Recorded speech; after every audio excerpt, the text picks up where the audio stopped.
So this is the talk, Nerd Wrangling 101. I have with me on stage two wonderful people who manage tech and product, as they told me, and they're going to talk about neurodiversity as an approach to disability and learning. And as I have no idea what this is all about, I will leave the stage to you. Please give a warm applause to our wonderful speakers.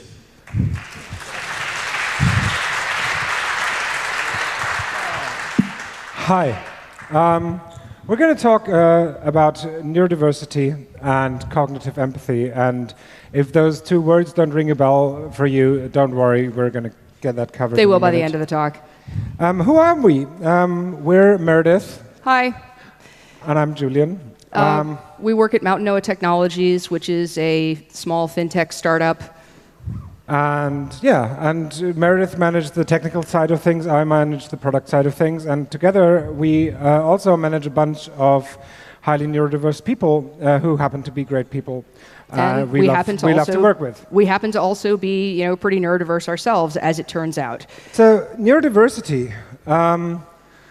What is neurodiversity? Neurodiversity is very well depicted in Winnie-the-Pooh, and the idea behind it is that traits such as ADHD, ADD, things on the autism spectrum, but also disorders such as depression and anxiety are all just part of the normal human biome. They're nothing outlandish, they're just less common, but they're still part of everyday... the overall spectrum of human expression, basically. Thank you very much. They're just a show of diversity. That's so far, but what does that actually mean? Quick show of hands, who of you have been diagnosed with one of the symptoms I just mentioned? ADD, ADHD, autism, depression, anxiety? That's not a lot of hands. So who of you wouldn't admit that they had been diagnosed even if they were? See? And that's the problem. We're going to talk about why we want to do this talk. That's actually your slide. Oh, right. So, yeah, the reason why we're giving this talk, we'll be going over, shortly. Then we'll talk about, we'll go into a little more detail on what neurodiversity is. Specifically, this is mostly from our own experience, so we're going to be talking largely about what we individually deal with and what we deal with regard to our teammates. And then we're going to talk about who's affected. So, why are we doing this talk? First of all, it matters to us.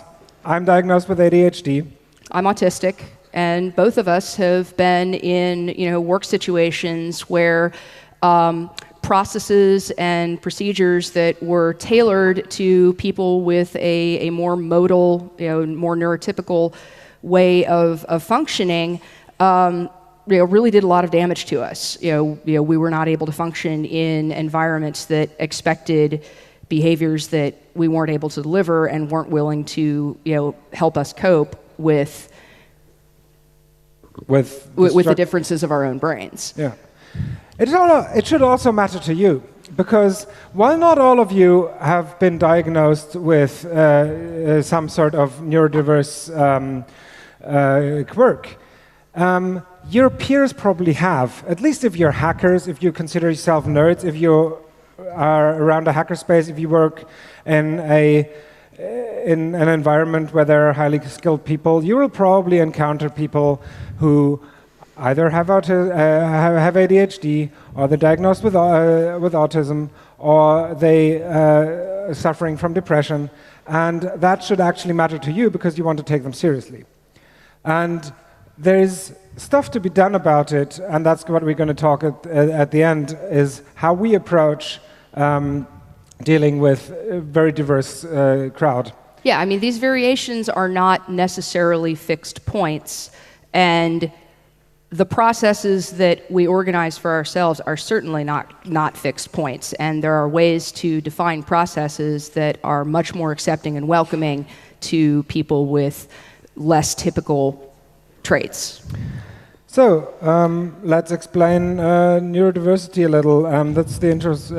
Just So an intro. yeah, as far as I said earlier, there's an extremely wide range of human phenotypic expression. I mean, and this stems both from the genes that people are born with and the environments that they are raised in.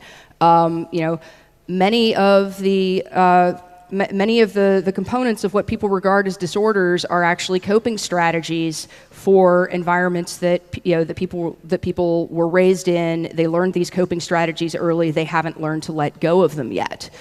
But that said, there can be plus sides as well. I mean, as far as ADHD and Asperger's go, let's move on because Julian's going to talk about the ADHD part. So. Yeah, ADHD. I'm going to do a intro about ADHD. First of all, I can't remember everything, so this is going to be a little unstructured. And second, it's impossible to do more than just scratching the surface on that kind of topic. We could fill whole evenings with talking about classifying and explaining such a disorder as ADD or ADHD. Someone, I think, on Reddit once explained ADHD as like trying to concentrate while 10 squirrels are jumping up your legs, which is partially accurate. ADHD, and that's a very, very, very short explanation, comes from a certain type of filter weakness where you are not able to filter out impulses from the outside or external stimuli, and therefore consider it equally important talking on stage while watching the people pass in the back of the tent. And therefore, it's quite difficult to actually concentrate on what you're doing right now. But it manifests itself in very, very different types, and I'm going to go into that in a second. And part of ADHD is coming with, even though only part of it is actually neurological and therefore cannot be changed, only medicated to a certain point, it comes with a lot of acquired psychological behavior that is basically learned as a coping technique for managing to run around in the real world. There's a wonderful post on Tumblr we found recently that explains one part of ADHD, and it's really not everything, but just as I said, to scratch the surface. There's also things like the emotional roller coaster problem that comes with it, and other things. There's basically two ADHD moods, and that's I can't do it and I can't stop doing it. Or put it differently, there's two types of ADHD time, now and not now. Or even differently, there's two types of ADHD memory modes. I literally cannot recall the words that just came out of my mouth, and I can recite the opening paragraph of every single Magic Treehouse book. There's a reason for that, and the reason for that is called the basal ganglia. The basal ganglia is this part of the brain. And the basal ganglia and its dopamine-producing cells are responsible for things that, like voluntary movement. And in people with ADHD, it gets stuck in the either on or the off position. There's absolutely no middle ground, so it's either go or no go, and that's it. And getting it unstuck is damn near impossible. And in addition to many other things, the basal ganglia and its dopamine-producing cells also happen to be involved in both the formation and the recall of memory. Basically, dopamine is how our ancestors survived in the before times, learning new things, discovering new food sources, developing new technologies, teaching all those things that not only make people and communities survive, but also thrive and are in large part related to dopamine, the pathways that originate from the basal ganglia. ADHD is a basal ganglia neurodivergence. Ours are literally different than theirs, and it basically involves our thresholds for make more dopamine, or okay, that's not enough. That's enough. Stop making dopamine right now. Thanks. Being different, so we always either don't have enough to make anything happen at all, being stuff in the off position, or we have so much that we will keep going on forever and ever and ever, being stuck in the on position. Whereas neurotypical basal ganglia are more even more even with more steady amounts of production, thus they don't get stuck in the other position and they don't have these extremes. This basically means either I don't do work at all, or I get stuck in it and get in a hyper-focus mode where I can go on forever and even forget food sometimes. And that actually makes it sort of one of the, we called it earlier, superpowers. It's basically like your favorite Marvel superheroes, right? They have superpowers, but they're also weakened by them. The Hulk, who's probably more an autistic type, has his meltdowns and smashes things, but he's also incredibly strong. And incredibly smart. He's Bruce Banner as well. So just that one example where weaknesses and strengths come together, they're just more on the extreme side. There's, as I said, there's different type of ADHD. There's the hyperactive type,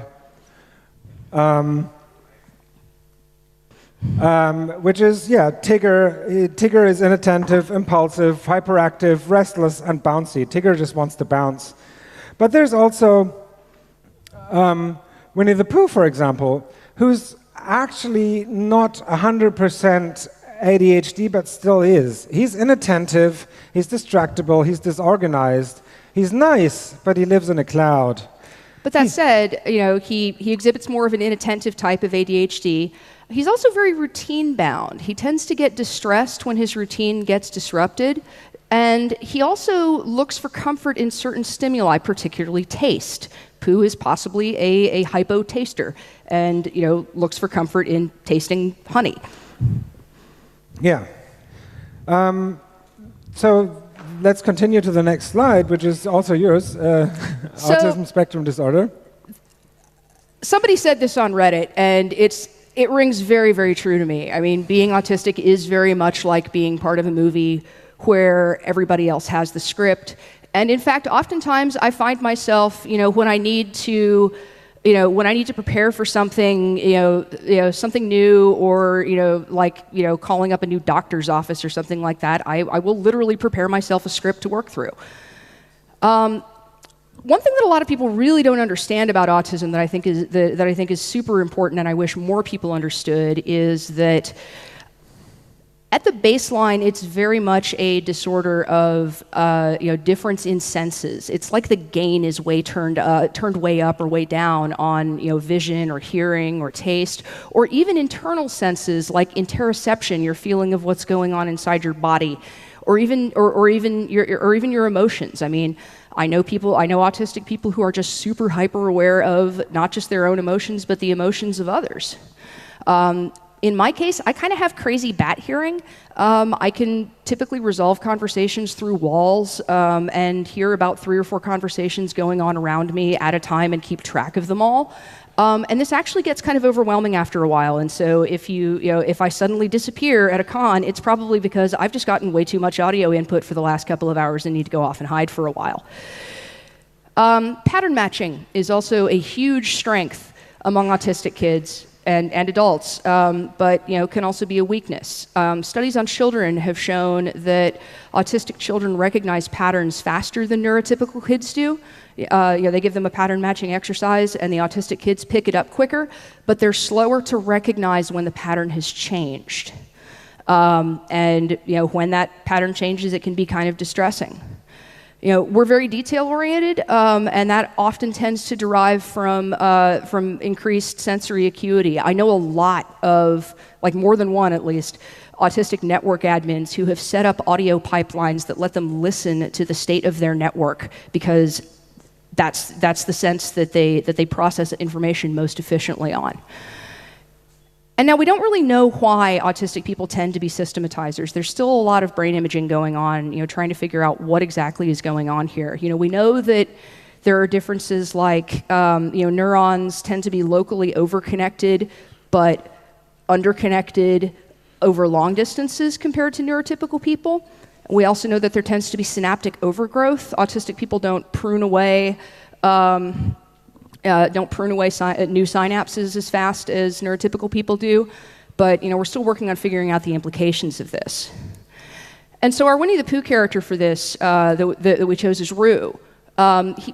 he's seemingly unaware of risk. He's always rushing off into the next interesting thing. He's utterly fascinated by small details. But he's also got some sensory-seeking behavior. When he's feeling shy or stressed out, he climbs into his mother's pouch to get tactile stimulation for comfort. So, I've talked a little bit about the way that the strengths of autism can be a bit of a double-edged sword. Let's talk about some of the more general problems that tend to come up as comorbidities with other disorders. So yes, we're talking about the disorders. What we mean is saying things like depression, anxiety, and things like that. And we call them super weaknesses because compared to, say, ADHD or autism, there's no real upside. No one wants to be depressed. And even if depression itself can give you a sort of unique insight into life, that's at least what I've gladly never been depressed in a clinical way, but that's what people tell me who have. They gain a certain perspective on life they wouldn't have gained otherwise. It's still no real upside on it. It's very often, however, a coping technique for neurological situations such as ADHD and autism, and therefore very, very often comorbid. When people are put into situations where they're essentially forced to, fit into routines that don't fit them, shutting down is a common reaction to that, and that's basically what depression is. I mean, our representative character for this is Eeyore, right? Everybody thinks of him, he's like, he's sad, he never wants to go anywhere, but his friends take him seriously and they ask him along anyway. But it's important to realize that depression is way more than just sadness. It's also it's basically the inability to feel like you ever will be happy again at some point. And Eeyore's got intrusive thoughts. His tagline is "Thanks for noticing me." He feels invisible, and depression is one that that at least between the two of us, we're always very careful to look out for because depression kills people. My husband Len died to suicide 6 years ago, and we've lost other people just in the last month or so. We don't want to lose any more. So, anxiety. Piglet is nervous. Piglet worries all the time. Piglet is anxious. Anxiety comes with very many different, for many different reasons out of, comes to people for many different reasons, but a certain anxiety, especially a certain social anxiety, lives within all those people who feel somehow not fitting into society, and that comes very much with people, with neurodiverse people, because as you can all imagine, if you don't fit in, you actually start to be afraid talking to people at some point. It kind of becomes a self-fulfilling prophecy after a while. And then there's another weakness, and that is addiction. Addiction is very common because it's a very common comorbidity, because substance use is often referred to as self-medication. And as Winnie-the-Pooh self-medicates with a lot of sugar, like honey, others medicate with, say, weed, say, booze. I mean, I'm not going to lie. Like, I woke up this morning with the pre-talk jitters, and I screwed up and I left my Lyrica at home.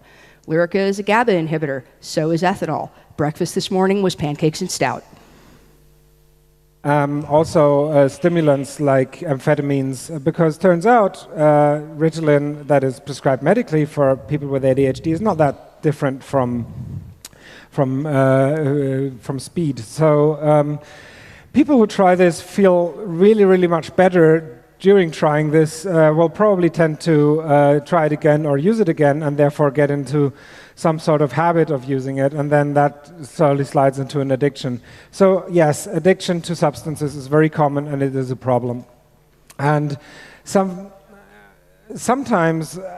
the condition itself, the disorder itself, keeps self-medicated people from seeking help for their addiction or even for their situation, because if you're way out depressed and whatever you do to handle your depression is turning into addiction, you're still too depressed to go to a doctor, just as an example. Yeah, like getting up the executive function to make that phone call can be really hard.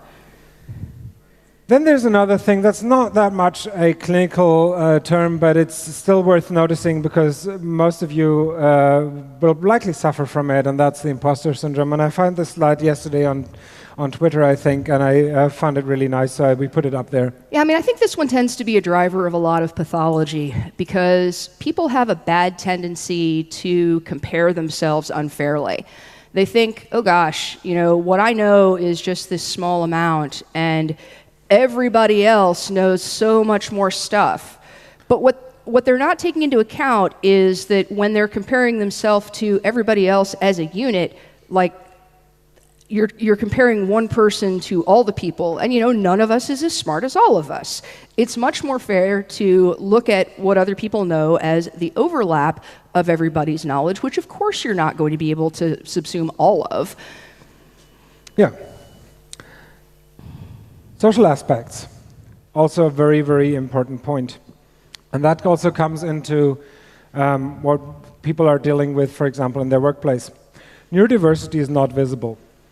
And that means that behaving differently will just turn people, the others, to turn away from you, to shun you out, because they don't see that you are somehow different. They just experience you as annoying, as weird, as awkward. I mean, even if you have an assistive device, it's usually an assistive device that is available to you because it's available on the open market, like sunglasses or noise-canceling headphones, which makes you that weirdo that wears sunglasses inside because the fluorescent lights fuck with you. Exactly. Discrimination happens a lot, therefore, and discrimination is not only people in schoolyard pointing fingers at you and shouting "ha-ha." Discrimination is also systemic. The way schools are built, the way university is built, expects a certain neurotypical behavior, like listening, like being attentive, like not fidgeting around, like being able to actually study for an exam and take this exam and being able to function under pressure. People who can't cope with that fall through the system. Hence, a quote from Alan Ruskin, The Wrestling Game, which is a children's mystery novel. That I read when I was a kid, seriously. Yeah, but the quote is beautiful because the quote is, "The poor are crazy, the rich just eccentric." Meaning that while Meredith and I grew up in a sort of middle-class background, having helpful parents and living in an environment that sort of, even though we were weird and we didn't really manage school as well as we could have with our IQs, we still managed to get through all this. I wasn't even diagnosed until my 20s, but I did have parents who stood up for me throughout my childhood. Yes. Imagine you don't have these kind of parents, you don't have this kind of environment. People just fall through the system. And I know quite a few people who have never managed to get a high school diploma, who have never managed to get a proper job, who have maybe taken years and years and years of their life until they finally got a diagnosis or they're undiagnosed, and they finally gotten help, gotten into jail. Like incarceration rate for people with ADHD is way higher than for neurotypical people because they just fall through the system. And that is a huge problem, and that is also therefore worth mentioning. So, who is affected? Us. It's your slide, so continue. Sorry. Yeah, so as I said earlier, we're a small startup. We're about 10 people, and pretty much everybody that we work with, ourselves included, are somehow affected by neurodiversity. Some of us are on the spectrum. There's a bunch of us on the spectrum, in fact. Some of us are ADHD. Several people have depression. Several people have OCD. Several people have some anxiety issues. There's a lot going on. But, we want to be able to work with people well, and so, we had to figure out a way to deal with it. We don't want to burn through people. We know that these are smart, talented people, and if we can give them the environment they need to excel, they'll do it. Who's also affected? You folks. You are. Y'all are affected as well. Plenty of people in this audience are going to match the descriptions that we were describing earlier. But even if you yourself are the more modal neurotypical person, a lot of the people around you are not, and being able to interact with them successfully requires being able to understand where they are and where they're coming from.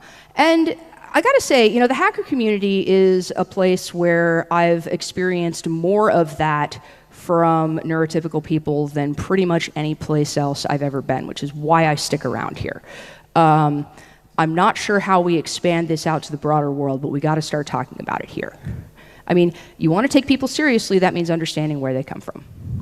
So let's talk about empathy. Empathy comes in two ways. There's cognitive and there's affective empathy. And what that is, we will explain in the next slides. There's a couple of requirements to manage with cognitive empathy, because it's actually not that easy, but we will talk about that, and then we will talk about the solution orientation that comes with it. And then with that, I will hand over to Meredith, who will explain affective empathy to you.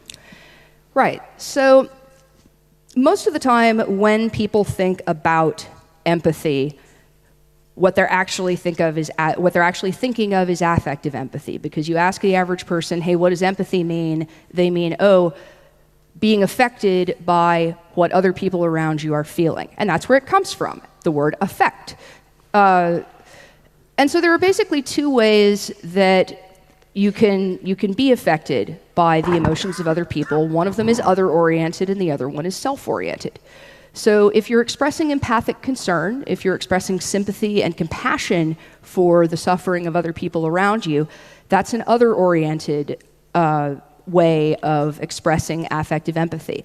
And I'm going to cut to the bottom of the slide. I mean, affective empathy is absolutely essential for establishing rapport with people, especially people who you don't know well, but even people who you do.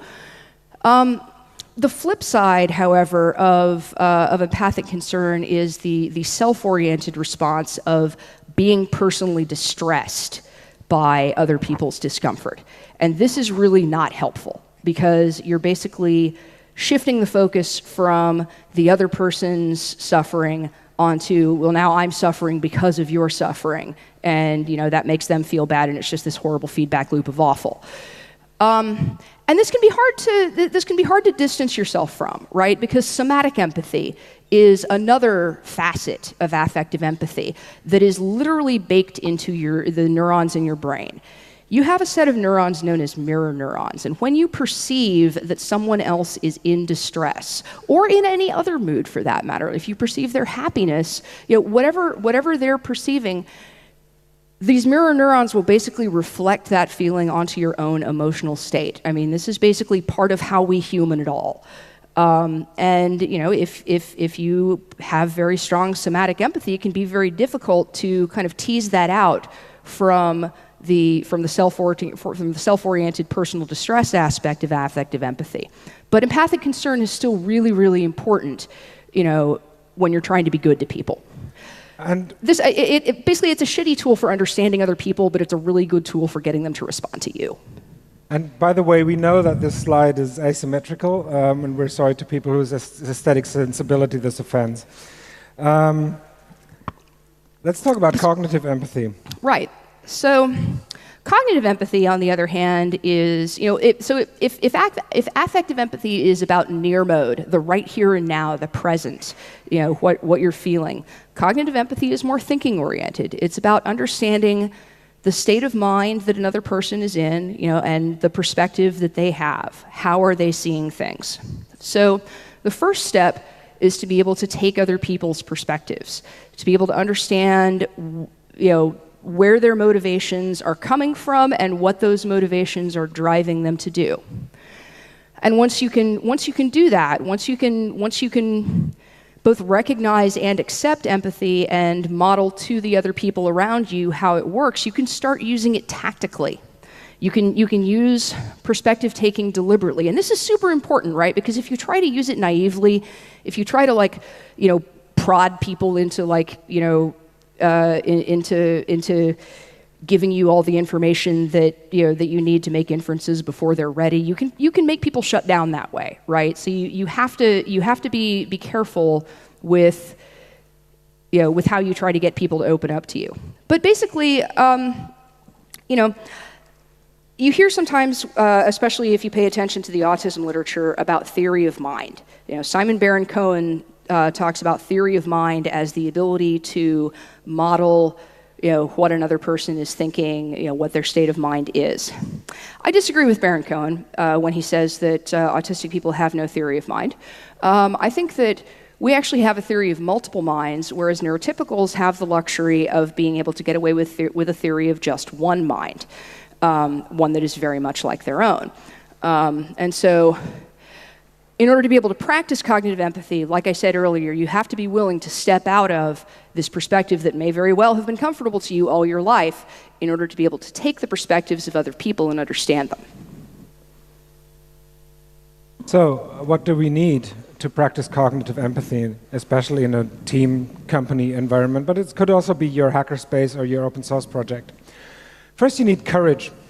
The courage to be able to openly talk about what's going on inside of you, being able to talk about your diagnoses, your neurological conditions, your basic quirks, but also you need time, the time to actually listen, to talk about these things, to not just assume that that the person opposite to you is neurotypical and doesn't have any special kinds of requirements to work together with others, but rather to assume the opposite. And that is going to take a lot of time for listening and for dealing with each other. It also needs a certain understanding of the basic conditions, which means it's helpful if you don't know anything about ADHD to have read a book. It's helpful to read something up about autism. It's helpful maybe to have such a condition yourself, but it's not obviously not necessary. It's just helpful to know what's going on. And you need psychological visibility, and that means regularly checking in on each other and regularly talking openly about the current state of mind. People need to be recognized as people. That's a very deep-seated human need. So going on to being solution-oriented. Solution orientation in working together as neurodiverse team, in managing a neurodiverse team, is admitting, listening, and acting, being leading by example, which is also on the next slide, but I'm just grabbing that sentence anyway. So admitting that you're vulnerable, leading by example as management, for example, to say, yes, I have the same problems as you, being able to listen fully and understanding fully that whatever your colleagues, co-workers, peers are telling you is actually serious and is not just some ha-ha funny thing, or they can just brush it off and act normal again. And acting upon it means that if you then understand what's going on with your peer, finding a way to support this person in any way possible.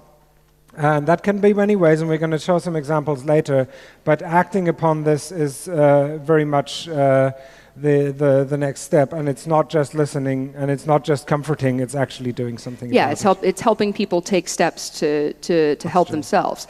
But before that, it's also important to take the advice that you hear on every airplane and put on your own oxygen mask first before diving into the crisis.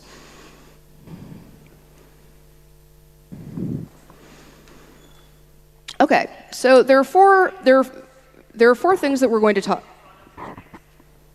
What? Oh. No, you were fine. I was. Okay, sorry. All right. So there are 4 strategies that we want to talk about as far as building a robust team that is highly accepting of neurodiversity. leading by example, which Julian has already mentioned. We're going to talk about maintaining a deep bench. We're going to talk about how we deal with praise and criticism.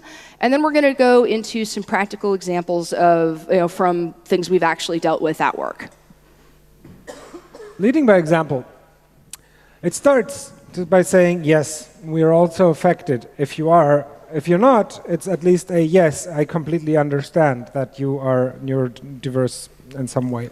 And sometimes it means like taking some initiative, right? There are days that I've said, look, folks, I'm having a bad brain day. I'm not expecting to get anything done task-wise today, but if anybody needs me, feel free to hit me up.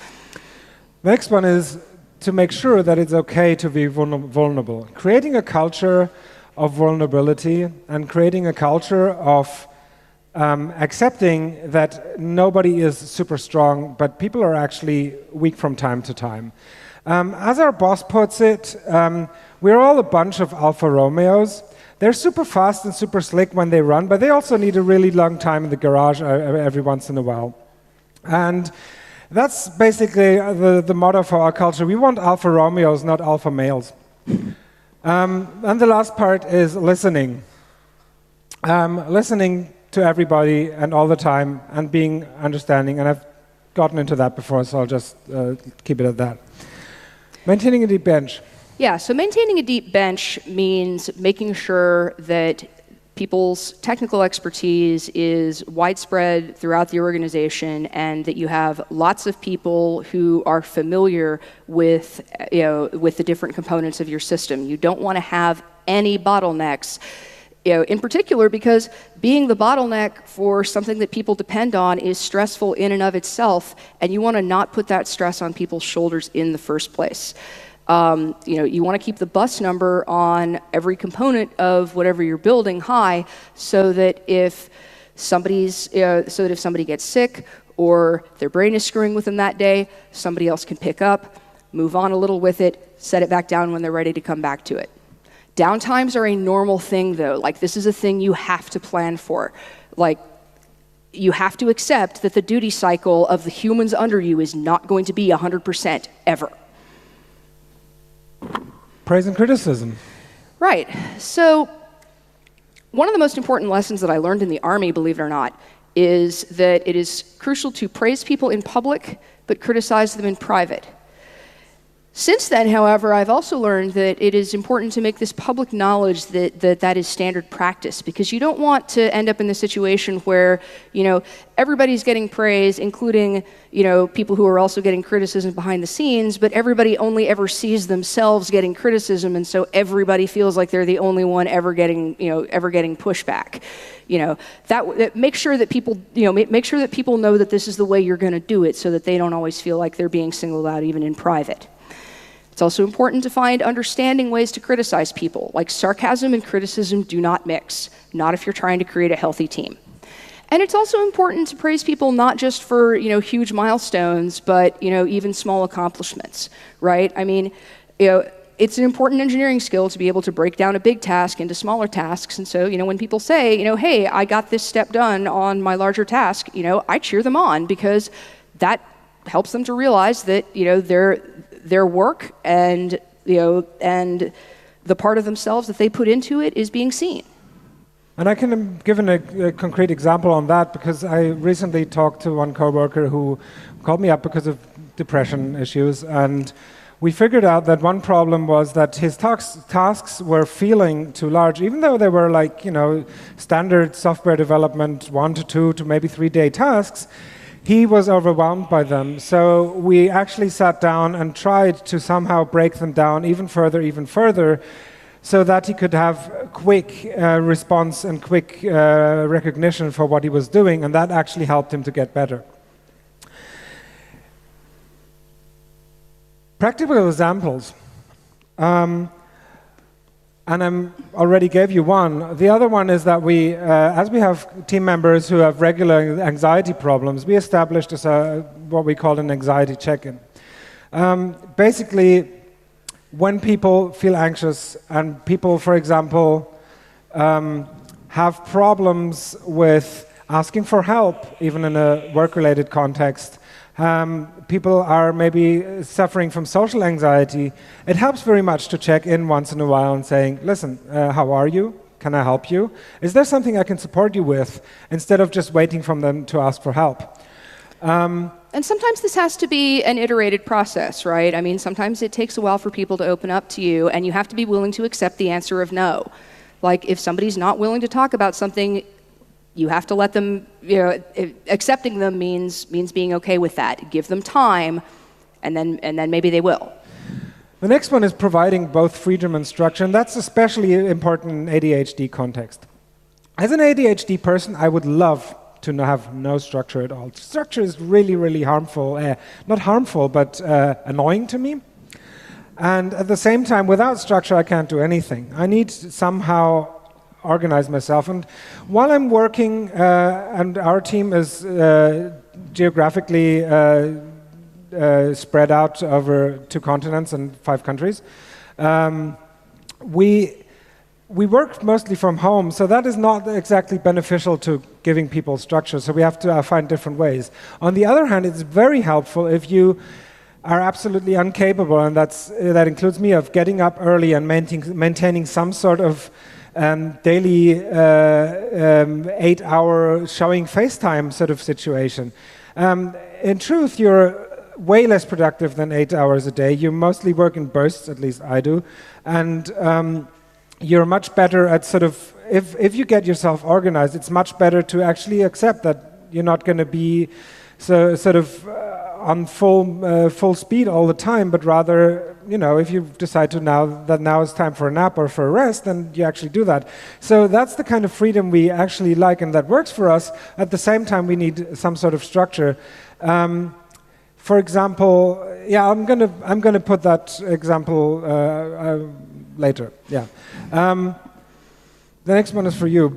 Right. So one thing that we've also noticed, particularly with this distributed team, is people can start to feel a little isolated after a while. And one thing that's helped not just some of my teammates, but also me, is when I'm feeling isolated, I reach out and find somebody to pair with. And this helps me as a manager because it gets me more hands-on with the code that other people are writing. So again, increasing bus numbers. But one thing that's important to keep in mind about that is that not everybody is necessarily going to have the capacity to be able to pair either remotely or in person. Like, some people just cannot maintain like a text channel and an audio channel at the same time, for instance, and trying to force them to do that is just cruel and mean. So again, listen to people when they tell you what their capabilities are. By the way, pairing is not only pair programming, which is the most logical example, but you can pair in anything. You can pair. Oh yeah, I pair DevOps. Yeah, you can pair. That's still technical, but you can also pair on a PowerPoint slide if you want. Oh sure, you could totally pair cook. Yeah. Yeah. And in fact, we've done that at when we've done retreats. Yeah. Everything else is basically stories, and we're going to just share a couple of stories from our everyday work life. One is the one I was talking about earlier, and that's the structure versus freedom things. One coworker of mine is definitely has ADHD, and he's got stronger days and weaker days.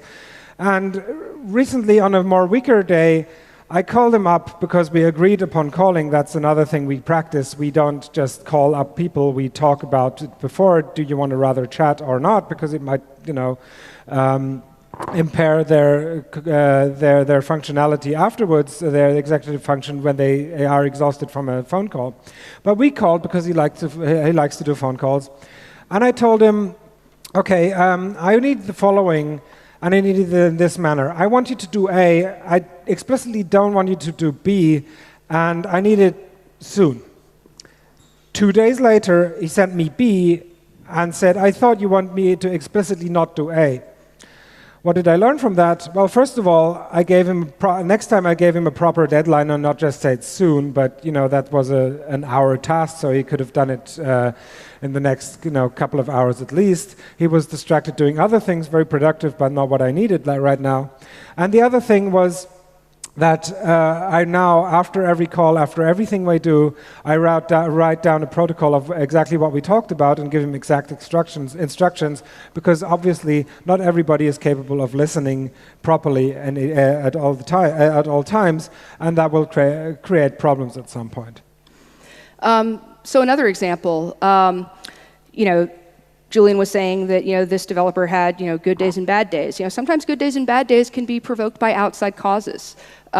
We have one developer who lives in an area that is very, very prone to civil disturbances, and he is extremely triggered by violence. Like, he basically has PTSD over this. Every time there's a civil disturbance in his area, we know he's going to freak out. But part of what contributed to the intensity of this is that at previous jobs he'd held, he'd basically been belittled and shamed for having that reaction, and just having people say, "Shit, yeah, man, I completely understand how having that kind of stuff going on mere steps from your front door is really distressing. We get you. Take the day off." Just being able to hear people recognize that he was in distress and not tell him that he was bad for being distressed or wrong for being distressed helped tremendously. Another story is that we recently added a coworker, which that happens in companies, and he hadn't been so much integrated into the team yet. Because that takes time, especially if you work remotely. But what he had picked up on is the culture that we created and that we are very open about things. So it still surprised me when about 4 weeks into his job, he called me up and said, "Listen, I have a depression and I have a depressive episode right now, and here's what's going on with me and here's how it manifests itself." And that is because, of course, he had somehow learned to talk about depression before that, because you just don't, it wasn't his first time. But I'm not sure how much he talked about this in front of all his coworkers or his boss. And it was a really important thing, because that way I could check in on him and help him, and we could create ways of working together that would support him in his depression, and we fixed some things and we gave him a little support, and after a couple of days it got much better. And while this is n equals 1, still I have the impression that this is because we were able to help him. That said, this is actually a point we wanted to make. We're a company that's about 9 months old, so nothing is like 5 years proven on anything, and we're still evaluating and documenting our examples, and probably going to figure out that certain things are not going to work. And we hope to do maybe at the next Dutch camp do an update on that, and sort of have an actually evaluated results from how we're leading our team. I mean, that said, we're also hitting deliverables like the high score in Whack-A-Mole. So, I think that kind of speaks for itself. Yeah. Another example is that we actually managed to weaponize our coworker's OCD. We know that he's very obsessive compulsive, and while we did a company retreat, we rented a big mansion and stayed there for 2 weeks and worked together and cooked together and hung out. It got kind of frat housey after a while, like stuff got messy. Exactly, and so we tasked him, and he was gladly to oblige, with taking care of the place and cleaning up. He basically got to set the standards. Exactly, and it's not so much that we abused him as a cleaning person. He set the standards for us and helped us organize in a way that we could take care of what we were, missing while we were deep down in work. And also take care of his needs, his sensory needs. Let's end this part with Miller's Law and then continue to questions. Right. So probably the most important rule that we operate by is that, trying to understand how people mean this, how people mean what they're saying is the norm for us.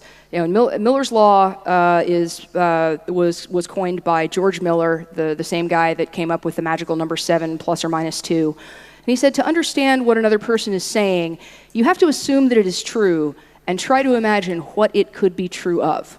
I think this is the single most important lesson for perspective taking, and I hope that you're able to take it with you. So, quickly, some reading recommendations. On autism, I'll just go through them quickly. There's a book called Neurotribes by Steven Silberman, highly recommended. There's a really, really great article on Medium called The Boy Whose Brain Could Unlock Autism by Maya Solovitz. Google Boy Unlock Autism for that. You will find it at the top. There's a really fantastic Medium post called You Don't Seem Autistic, Unpacking Diagnostic Criteria by Martha Rose Saunders. I think that's, if you search for these kind of terms, it's like number 2 or number 3, but it's also really easily Googleable. And there's, if you want to turn to help, there's the Wrong Planet forum on wrongplanet.net. For ADHD, there's the self-help subreddit r/ADHD, which is absolutely fantastic.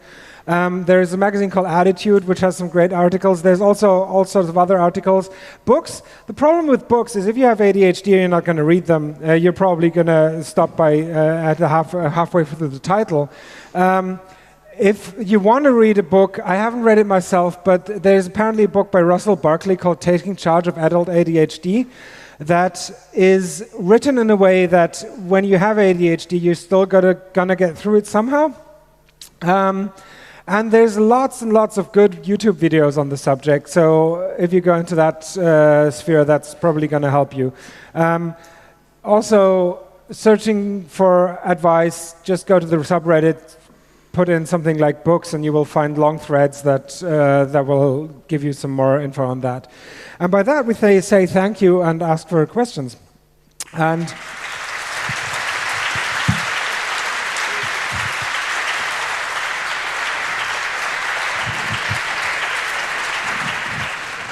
thank you very much, Julian and Meredith. It's been a pleasure. Wonderful talk, very interesting, very insightful. If you have any questions, please line up at the microphones. If you're leaving, please be quiet. The acoustics in the tents are rather awful. So, we have the first question at the second mic, please. Thank you. Interesting talk. A question is how you spot burnout symptoms. Tempers flaring, for one thing. People being less responsive, like in a lot of cases I'm pattern matching off of myself, right? I know that when I'm burning out, like I stop responding to people as quickly, and so I tend to look for that in other people. You know, we do the we check in with people like Julian was talking about. Yeah, I didn't fully get the question because I. How do you spot burnout before it happens? Burnout symptoms. How do you spot it before it happens? Yeah, by creating a work environment that takes care of people thinking too much about work. I mean, make it safe for people to say when they're burning out. And also, you know, this is more important for the Americans than the Europeans, but geez, we have had so many problems with Americans clocking in and being like, yeah, so I'm kind of sick today, but I'm going to try and push it out. And we're just like, no, go to bed. Your job today is to get well. Yeah. Mike at the front. Thank you very much. Please don't take this question as a criticism, but I was wondering, if you praise in public but criticize in private, how do you deal with keeping track that the multiple complaints actually add up, so that the person who is being criticized because maybe somebody else complained about them is not like, oh, this is the first time we hear about it, and then 10 times, oh, this is the first time we hear about it, and then you don't spot abusive behaviors. Okay. Okay, so I guess we're talking about this from a slightly different perspective, insofar as you're talking about bottom up and lateral criticism, and we're talking about top down. That's a very good point. I mean, there's definitely a massive, so like, there's a big culture of openness among management, right? So like, if somebody comes to me with something, I will talk with Julian about it. I will talk with the CEO about it, just so that they're in the loop, right? So, you know, we make sure that you know, momentary or ongoing issues are something that, you know, that all of management knows about. You know, We've never had the problem where somebody tries to play mom and dad off each other, basically. But I know that that's a thing that happens. I was a kid. And we also had situations where like casual remarks triggered some sort of OCD. Or even just a misunderstanding. And it turned out to be a misunderstanding. But gladly right now, with a team of about 10 people, people still, like, we talk a lot and we listen a lot, and people feel free enough to just come up at any point in time to talk to us about problems they might have with co-workers, and we help resolve them together. Good question. Thanks for asking. Next one in the back, please. Yes, you. Yeah. Okay.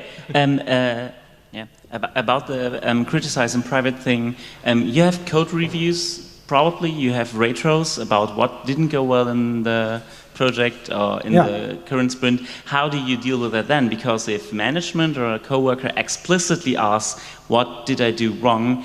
And I mean, I have coworkers that apparently are never upset, and I'm never upset if someone says your code is wrong. But I know those people exist, and I've interacted with them in the distant past. So how do you figure review of explicitly bad stuff in a group work into don't criticize in public? We don't do that many group reviews, but... Yeah, that's the funny thing, is like we've kind of modified the way we do retros, and a lot of this is because of the fact that we're such a distributed team, but we actually tend to do two-on-one retros. Like Julian and I will make time with every developer individually, just because we're spread out over 9 time zones, and it's actually really hard to get everybody in one place at one time for a long meeting. Either it's stupid o'clock in the morning for somebody, or it's stupid late at night for somebody. Also, having been a Scrum Master, you don't, like, retros are not the place for criticizing that, or at least I feel retros are not the place for criticizing people in person, but rather criticizing the team as a whole and putting in constructive criticism. Yeah, retros I think are more for we fell down on this, not I fell down on this. Yes, and it's not so much you did this wrong, but how do we get this better? We need to improve on this. And that's also a way of phrasing and improving things. It's not about blaming others, it's about trying to get better. So that's also a way to do it. But actually, what Meredith said, we do this a little differently. But there's ways to do this, even if you're all sit together in the same office. Yeah, I mean, on the code review side, that also tends to be one-on-one. And me personally, I try to make my criticism constructive, and I try to tie it to the spec. Like, if somebody is, well. We're starting to run out of time, actually, so I'm not going to try to get into details. We need to get through all the people crossing questions. Gentleman in the back, please. But again, constructive criticism. In a job-related environment, if we're trying to find the right job or the right task for a person's specific talents, how do you avoid to pigeonhole people? How do you make sure that they're continuing to evolve, especially when you're talking about conditions that might have a lot of prejudice or prejudgments? This has actually happened. So one of our developers we originally hired to do back-end work, but we also have sort of a more researchy project going on. And Claudia was asking about burnout earlier. One of the things that Julian and I noticed was that he was seeming kind of less engaged with the back-end work that he'd done. Well, I knew this guy's background, and I was like, I wonder if he would be happier on the research side. And so we went and talked to him, and now we're transitioning him into a role that he's happier for, that he's going to be happier with, that he thinks he's going to be happier with, crucially. I mean, because everybody's got different ideas about how they want to grow, right? It's also the question about, like, it's basically about caring about your team, right? It's not always possible to immediately accommodate someone who is sort of unhappy with what they're doing right now, because A, the work needs to be done, B, there's not enough resources, there might not be enough money to put them in another project, and because there's 3 people on that project and that's what it's staffed for, and you don't want to pull anybody out because that's unfair to that person. But the important point is listening and taking care of, and sort of giving people a perspective and understanding where they're at. And that's basically saying, I hear you, I will try and make this work for you. Let's talk. Let's keep talking about this, and not just shoving them off, but actually listening. Okay. And unfortunately, I have to cut you off. We'll happily take questions over there, though. Yeah. So please give another round of applause to Meredith and Julian. Can we get one slide? Also, thank you very much to my friend Reagan in Seattle. She gave us a huge amount of help getting this together. Reddit, Twitter, Tumblr. We pulled a lot of stuff off of social media. Our team, the beta audience that helped us go through this last night. Thank you, everybody. This has been great. Thank you.